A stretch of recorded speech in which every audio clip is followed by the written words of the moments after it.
আল্লাহ নবীর প্রথমা স্ত্রী নাম হলো আম্মাজান খাদিজাতুল কুবরা। ইন্তেকাল করলেন যে বছরে, ওই বছরে নবীর চাচা ইন্তেকাল করলেন, আবু তালেব ইন্তেকাল করলেন।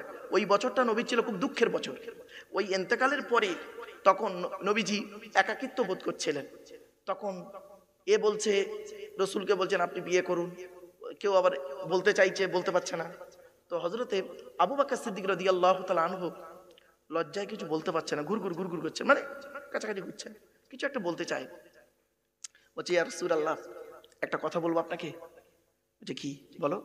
বলছে ইয়া রাসূলুল্লাহ, খারাপ ভাববেন না, আমার একটা আশা। বলো। ইয়া রাসূলুল্লাহ, আমি দেখছি আপনি একাকিত্বের জীবনযাপন করছেন, তো আপনি, আমার একটা মেয়ে আছে, মেয়েটার নাম হলো আয়েশা। বয়স বয়স কত? তা বলছে বয়স 5 বছর। 5 বছর বলছে, তারপর বলো। তা বলছে যদি আমার মেয়েকে বিয়ে করতেন তাহলে আমি খুব একটু খুশি হতাম। তো নবীজি বলছে, নবীজি খুব খুব রসালো মানুষ ছিলেন। নবীজি আবু বকর সিদ্দিক রাদিয়াল্লাহু তাআলার মুখের দিকে চেয়ে বলছে, তোমার মেয়ের বয়স কত বললে? তা বলছে 5 বছর। আমার বয়স কত? 50 বছর। 50 বছর? মাথা ঠিক আছে? মাথা ঠিক আছে? স্বাভাবিক তো, আমার বয়স 50 বছর, তোমার মেয়ের বয়স 5 বছর, আর তুমি আমাকে তোমার মেয়ের বিয়ে করতে বলছো, এটা সম্ভব? মাথা ঠিক আছে? তোমার উদ্দেশ্যটা কি বলো তো, উদ্দেশ্যটা কি? তখন আবু বকর সিদ্দিক রাদিয়াল্লাহু আনহু বলছে, ইয়া রাসূলুল্লাহ, আমার উদ্দেশ্য একটা, অন্য কিচ্ছু নাই। কিয়ামতের দিন হাসরের ময়দানে যখন কেউ কারোর সুপারিশ করতে পারবে না, প্রত্যেকে নিজের পড়ে থাকবে, আল্লাহ যাকে অনুমতি দেবেন তিনি সুপারিশ করতে পারবেন। তবে আল্লাহ সর্বপ্রথম যাকে অনুমতি দেবেন সুপারিশ করার, তিনি হলেন আপনি। অতএব আমার উদ্দেশ্য হলো একটাই, এই আবু বকর পৃথিবীর জমিনে এমন কোনো কাজ করতে পারিনি, জান্নাত আমার জন্য হয়ে যাবে। আমি এতটুকু বলতে পারবো না, তবে এতটুকু যেন কিয়ামতের মাঠে বলতে পারি, ওগো আল্লাহ, ওগো দয়াময়, আজকের দিনে হাসরের ময়দানে আপনি যার কথা শুনবেন তার সঙ্গে আমার কিছু না হোক একটা রক্তের সম্পর্ক রয়েছে, বৈবাহিক সম্পর্ক। আপনি কোরআনে বলেছেন, নাসাবাউ ওয়াসিগরাম, সূরা ফুরকানে বলেছেন আল্লাহ যে আমি আল্লাহ পৃথিবীর জমিনে তোমাদের সম্পর্ক বাড়িয়ে দিয়েছি, শ্বশুর জামাইয়ের সম্পর্ক দিয়েছি, এই ওসিলায় আমি যেন কিয়ামতের মাঠে বলতে পারি, আজকের আপনি যার অনুমতি দেবেন কথা বলবে সকলের প্রথম, তিনি হলেন আমার জামাই। এই ওসিলায় যেন আল্লাহ পাক আমাকে নাজাত দান করে। এটাই উদ্দেশ্য, অন্য কোনো উদ্দেশ্য নাই। বললো তাই? নবীজি চুপ করে গেলেন, সেদিন আর কিছু বললেন না, শুনে নিন ঘটনা, কিছু বললেন না, বাড়ি চলে গেলেন। পরের দিন জিবরাইল ফেরেশতাকে আল্লাহ পাঠিয়েছে। জিবরাইল এসে বলছে, ইয়া রাসূলুল্লাহ, একটা কথা বলবো আপনাকে। জি বলুন। বলছে, আমি এই আপনার প্রথমা স্ত্রী খাদিজা রাদিয়াল্লাহু তাআলা আনহা ইন্তেকালের কয়েকদিন আগে আপনাকে একটা মেয়ের ছবি দেখিয়েছিলাম, মনে আছে? ঘটনাটা শুনে নিন তাহলে। বলবো না শুনে নিন। আল্লাহ আম্মাজান খাদিজা যখন শরীরটা একটু অসুস্থ হয়ে গেছে, তখন আল্লাহ নবী একটু চিন্তিত। তো হঠাৎ জিবরাইল ফেরেশতা এসে একজন মেয়ে ছেলের ছবি দেখিয়েছিলেন, মেয়ে ছেলের ছবি। তো জিবরাইল বলছেন, ইয়া রাসূলুল্লাহ, এই মেয়েটা দেখতে ভালো। তো রাসূলুল্লাহ বলছেন, হ্যাঁ, খারাপ নয় তো, ভালো তো, আল্লাহ সৃষ্টিজীব কোনোদিন খারাপ হয়? ভালো। তখন রাসূলুল্লাহ বলছেন, আচ্ছা জিবরাইল, ভাই জিবরাইল, এই মেয়েটার ছবি দেখানো হচ্ছে কেন আমাকে? আমাকে এই মেয়েটার ছবি দেখাচ্ছেন কেন? কারণটা কি জানতে পারি? জিবরাইল বললেন, ইয়া রাসূলুল্লাহ, ইয়া হাবিবাল্লাহ, হুজুর, এই যে মেয়েটির ছবি আপনাকে দেখিয়ে দিয়ে যাচ্ছে আজকে, আপনার জীবনের শেষ নিঃশ্বাসটা ত্যাগ হবে এই মেয়েটির কোলে মাথা রেখে। সে কি? তাহলে আমার খাদিজা কি হবে? আল্লাহ রাসূলকে বললেন, ইয়া রাসূলুল্লাহ, আপনার খাদিজা কয়েকদিনের মধ্যে ইন্তেকাল করবে, আল্লাহর ডাকে সাড়া দিয়ে চলে যাবে, তারপরে এই নারীটি আপনার স্ত্রী হবে। তাই সেদিন থেকে রাসূলুল্লাহ বুঝতে পারলেন খাদিজা আর পৃথিবীতে বেশি দিনের অতিথি নয়। হয়ে গেল। ঠিক আবু বকর সিদ্দিক যেদিন বললেন, তার পরের দিনে জিবরাইল ফেরেশতা এসে বলছেন, ইয়া রাসূলুল্লাহ, ইয়া হাবিবাল্লাহ, হুজুর, কয়েকদিন আগে আমি যে মেয়েটার ছবি দেখিয়েছিলাম, যে মেয়েটার ছবি আমি আপনাকে দেখিয়েছিলাম, সেই মেয়েটা অন্য কেউ নয়, উনি হলেন আবু বকরের কন্যা আয়েশা। তখন নবীজি চুপ করে গেলেন। পরের দিন এসে বললেন, আবু বকর, তুমি তোমার মেয়েকে আমার সঙ্গে বিয়ে দিতে পারো। কি বুঝলেন আবু বকর কেমন ব্যক্তি এবার বুঝতে পারছেন? শুধু তাই নয়, আরবের মানুষেরা যখন রাসূলুল্লাহকে বয়কট করেছিল, জানেন কি বয়কট করেছিল? মানে ঘটনাটা বলি, আরবের মানুষেরা এসে আবু তালেবকে বলছে, নবী চাচাকে বলছে, নবীকে তো ডাইরেক্ট বলতে পারছে না, চাচা আবু তালেব বেঁচে আছে, মোতাওয়াল্লি বেঁচে আছে, বলছে আবু তালেব একটা কথা বলবো, কিছু মনে করো না। তুমি কিছু মনে করো না, তোমাকে একটা কথা বলছি, তুমি ভালো মানুষ, সম্পর্ক আছে, ভালো থাকবে, শোনো। কি বলো? এই তোমার ভাইপো যা কারবার শুরু করেছে, খুব সমস্যা তৈরি হচ্ছে। এক কাজ করো, হয় তুমি ভাইপোকে ছেড়ে দাও, আর নইলে গ্রাম ছেড়ে দাও। কি করবে সিদ্ধান্ত নাও। ব্যাস, তখন আবু তালেব চুপ করে আছেন। কিছুক্ষণ পরে ওনার আব্বার কথাটা মনে পড়েছে। শুনে নিন, আল্লাহর নবীর দাদু আব্দুল মুত্তালিব যখন ইন্তেকাল করেন, তার কয়েকদিন আগে আবু তালেবকে ডেকেছে ওই নবীর চাচা, আলীর বাপ, হযরত আলীর বাপ হচ্ছে আবু তালেব। আলী হলো নবীর চাচাতো ভাই, আবার এদিকে জামাই, পরে হয়েছে জামাই, আগে ছিল চাচাতো ভাই। তো করেছে কি, আব্দুল মুত্তালিব মানে নবীর দাদু আবু তালেবকে ডেকেছে, চাচাকে ডেকে বলছে, আবু তালেব এদিকে এসো, মোহাম্মদ এদিকে এসো। দুজনকে ডেকেছে, ডেকে বলছে, আব্দুল মুত্তালিব হাতটা বাড়িয়েছে, বাড়িয়ে বলছে, আবু তালেব তোমার হাতটা দাও। তা আবু তালেব বাপ বলেছে, হাত দিয়েছে।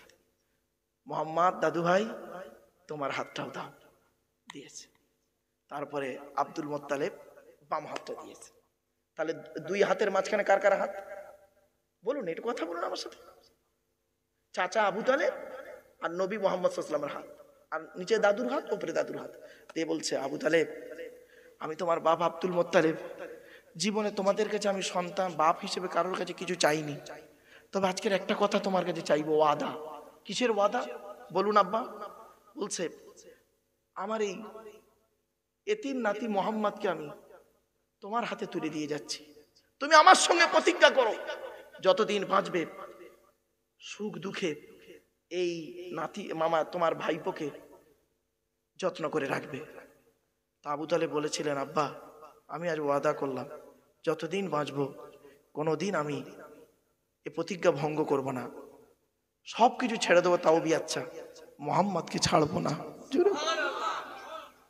ব্যাস, যেই আরবের লোকেরা এসে বলল যে, এই আবু তালেব দেখো এটা ঠিক হচ্ছে না, হয় তোমার ভাইপো ছাড়ো, নইলে তুমি গ্রাম ছেড়ে দাও, তোমার ভাইপো আমাদের খুব ডিস্টার্ব করছে, ইত্যাদি ইত্যাদি অনেক প্রশ্ন, যাই হোক অধিকার যাচ্ছে না। তখন ওই আবু তালেবের ওই আব্বার কথা মনে পড়ে, তখন বলল, শোনো আমি ভাইপো ছাড়তে, এই গ্রাম ছাড়তে রাজি, ভাইপো ছাড়তে রাজি নয়। কেমন মহব্বত দেখেছেন, কেমন মহব্বত। আচ্ছা এখান থেকে কি শিক্ষা নিলেন? কি শিক্ষা নিলেন? আমি তো ঘটনাটা বললাম, আপনারা সুবহানাল্লাহ বললেন। কি শিক্ষা নিলেন? ওয়াজ শুনলে হবে না, একটা ঘটনা শুনলেন, ওর থেকে আমাদের কি লাভ হলো, ওই লাভটা কি, শিক্ষাটা কে নেবেন?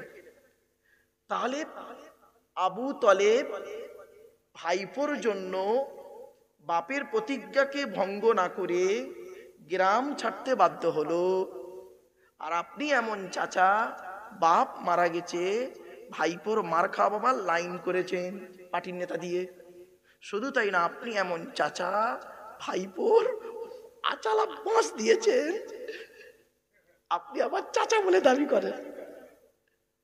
বাপ মরে গেছে, চাচা বেঁচে আছে, ভাইপোদের সম্পত্তি নিজের নামে রেকর্ড করে নিয়ে বসে আছেন, উনি আবার হাজী সাহেব। দেখেছেন, এত সহজ আপনি ভাবলেন? আপনাদের কে শেখালো এই গালে দাঁড়িয়ে মাথায় টুপি দিলে জান্নাতি? কে শেখালো আপনাদের এই গালে দাঁড়িয়ে মাথায় টুপি দিলে জান্নাতি? শুনবেন, একটু ধৈর্যের পরিচয় দিন। চলুন এবারে আবু তালেব বলল, ঠিক আছে, ঠিক আছে, এই চল চল। আব্বু চলো, ব্যাস চলে গেল।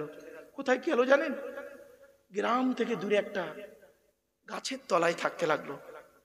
বহুদিন বয়কট, গ্রামে ঢুকলে কুয়া থেকে পানি নিতে দেয় না, যে কি কষ্ট। আল্লাহ রসুল বলছেন সেই দিন করেছে কি আমার চাচা, আমরা এমন খাবার খেতাম, দেখেছি গাছের পাতাও পর্যন্ত আমাদের খেতে হয়েছে। সেই সময় একটাই মানুষ ওই আবু বকর সিদ্দিক কয়েকদিন দেখে সোজা গিয়ে আমাদেরকে বলল, আমি রিস্ক নিলাম আমার চাচাকে বলে আমাদেরকে নিয়ে আবার উনি চলে এলেন। এই অবদান আজও রয়ে গেছে। জোরে বলুন সুবহানাল্লাহ। আপনি ভাবছেন আবু বকর সিদ্দিক কেমন ব্যক্তি? এবার আসছি, আল্লাহর নবী যখন রাষ্ট্রপতি হলেন মদিনার রাষ্ট্রপতি কে তখন? মুহাম্মদ সাল্লাল্লাহু আলাইহি ওয়াসাল্লাম, আল্লাহ রাসূল। তো আবু বকর সিদ্দিক রাদিয়াল্লাহু তাআলা আনহুকে একটা মন্ত্রী পদ দিলেন, মন্ত্রীর পদ। কি মন্ত্রী ছিল জানেন? শুনে নিন, খাদ্যমন্ত্রী। কি বললাম? খাদ্যমন্ত্রী। কি আদর্শ দেখুন আবু বকর সিদ্দিক রাদিয়াল্লাহু তাআলা আনহু, খাদ্যমন্ত্রী। তো ওনাকে পারিশ্রমিক দেওয়া হতো। তো সেই পারিশ্রমিক আয়েশার আম্মা জানকে দিতেন। তো আবু বকরের দুই স্ত্রী, মনে রাখবেন, আয়েশার মা আলাদা, আর আয়েশার একটা বোন ছিল, আম্মা জান আয়েশার একটা বোন ছিল, শতাতো বোন, তার নাম হলো আসমা। দুটো এক নয়, এক মায়ের পেটে দুই বোন নয়। আয়েশার আম্মাজান আলাদা, আসমার আম্মাজান আলাদা, এটা মাথায় রাখবেন, ভুলে যাবেন না। দুই বোন, শতাতো বোন, কিন্তু আম্মাজান আলাদা, বাপ একটা। চলো, তো এবারে করলেন কি, আবু বকর সিদ্দিক রাদিয়াল্লাহু তাআলা আনহু করতেন কি, প্রতিদিন যে পারিশ্রমিকটা দেওয়া হতো উনি ওনার স্ত্রীকে দিতেন। তো একদিন করেছে কি, উনি কত ন্যায় বিচারক ছিল দেখুন, ভাবতে পারবেন না। আবু বকর সিদ্দিক রাদিয়াল্লাহু তাআলা আনহু একদিন বাড়ি এসছেন, আসতে ওনার স্ত্রী একটু হালুয়া করে দিয়েছেন, হালুয়া।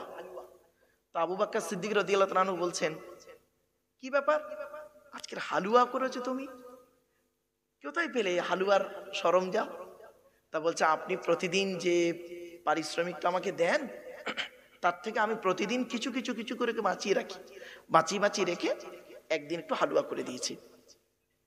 কিচ্ছু বললেন না। পরের দিন গিয়ে বললেন অর্থমন্ত্রীকে, বললেন, অর্থ ডিপার্টমেন্টে যিনি ছিলেন তাকে বলছেন যে আমাকে কাল থেকে যে পারিশ্রমিক দেওয়া হয় তার থেকে একটু কমিয়ে দেবেন। কি বুঝলেন? কিছু বুঝতে পারছেন আমার ওই কথাগুলো? ইসলামিক রাষ্ট্রতন্ত্র কিভাবে তৈরি হয়েছে সারা পৃথিবী গবেষণা করছে, এই কথাগুলো নিয়ে।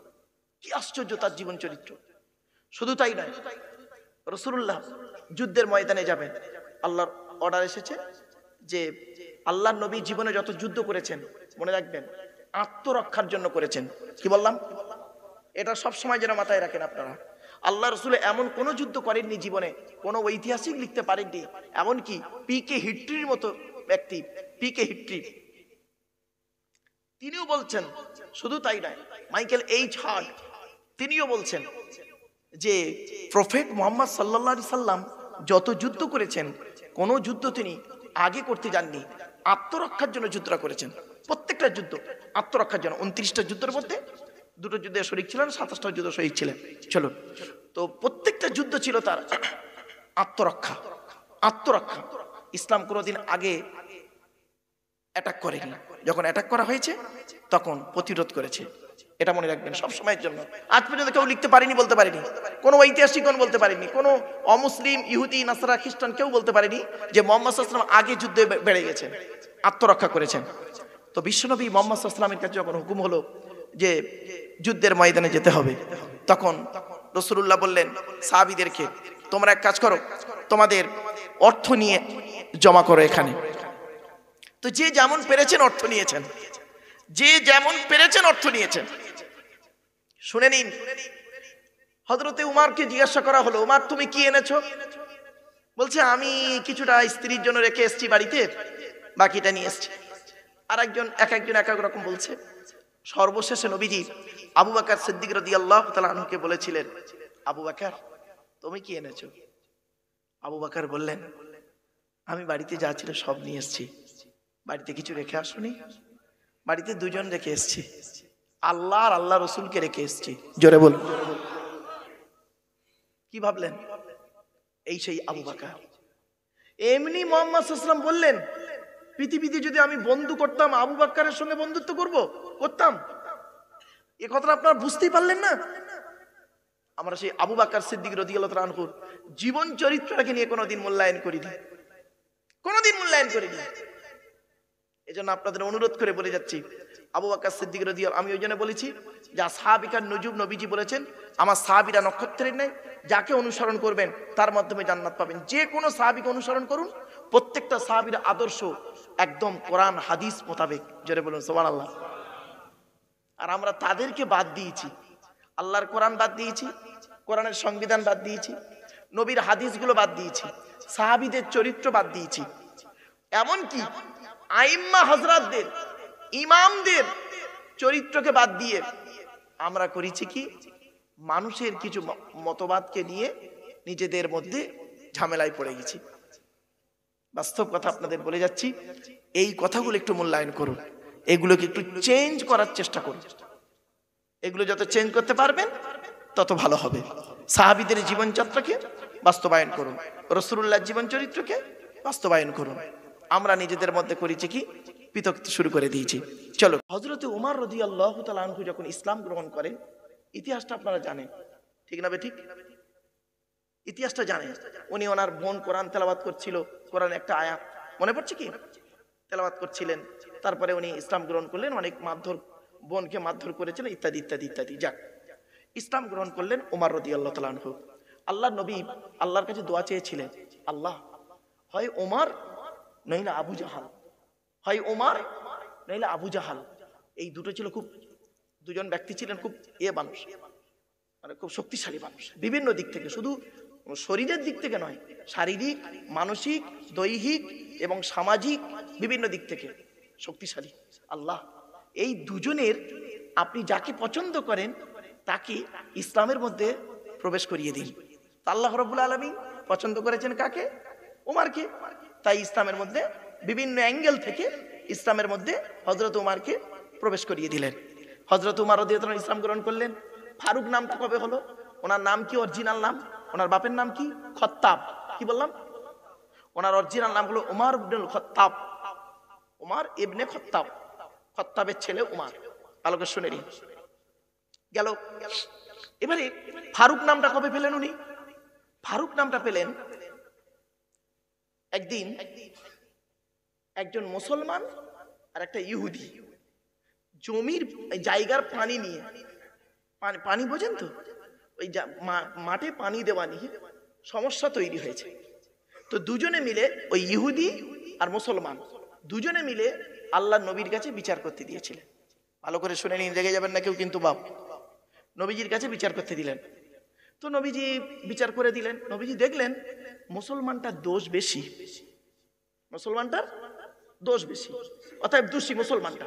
অতএব নবীজি করলেন কি, ওই ইহুদিদের পক্ষে রায় দিলেন, ইহুদির পক্ষে রায় দিলেন। মুসলমানটা বলল, আমি ইসলাম গ্রহণ করেছি, আপনি আমার পক্ষে রায় না দিয়ে ওনাকে দিলেন, এই রায়টা আমার ঠিক পছন্দ হলো না, আমি যাই, ওমরের কাছে যাই। বলে ওমরের কাছে এসছে। কি খবর?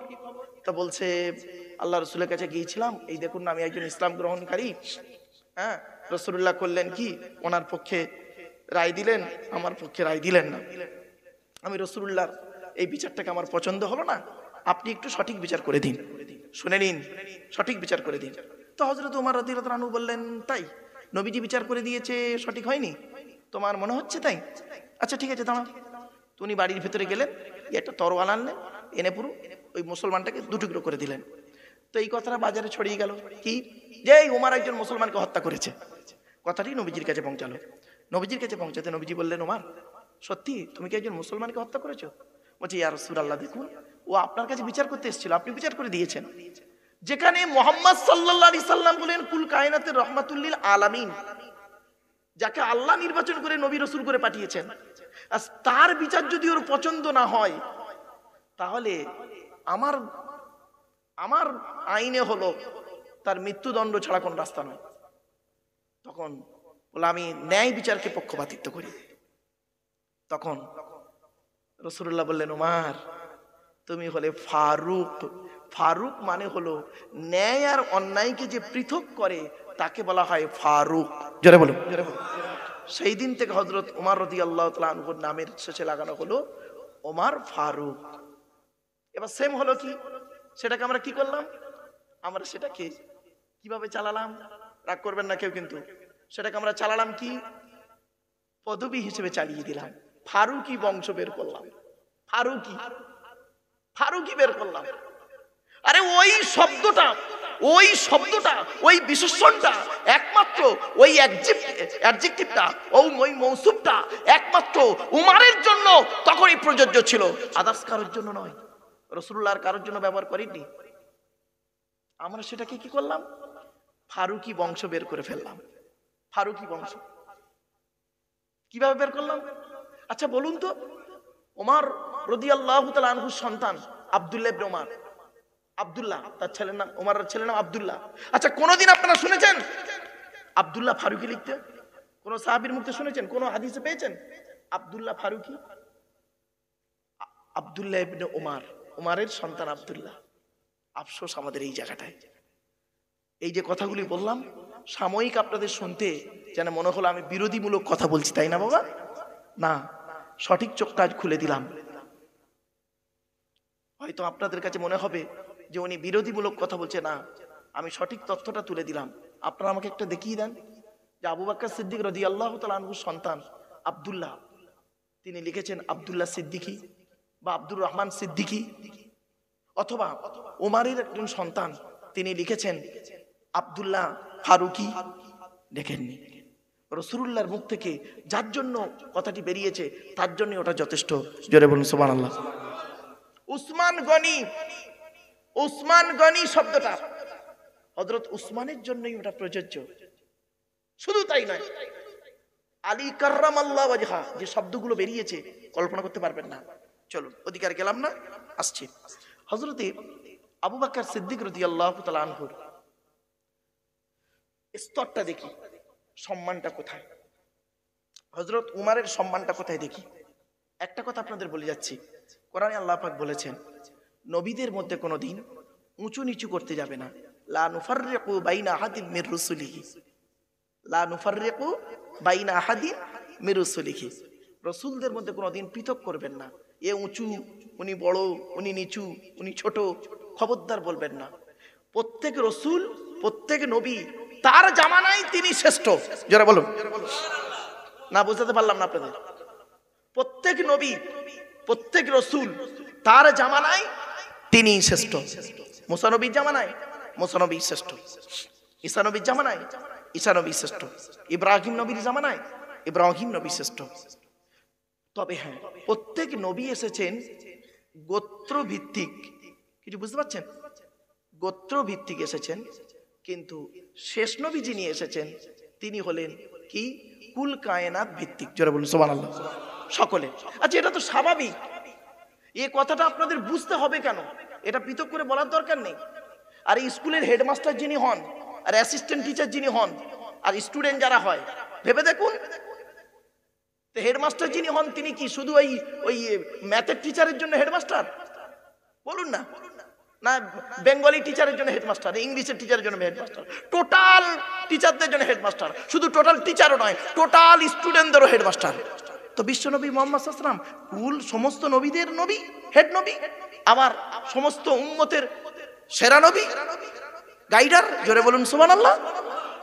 এই জন্যই তো তাওরাতে যেগুলো পানি পাবেন, তাওরাতে বেশ কিছু তথ্য কোরআনে আছে, ইনজিলে বেশ কিছু তথ্য কোরআনে আছে, জবুরে বেশ কিছু তথ্য কোরআনে আছে।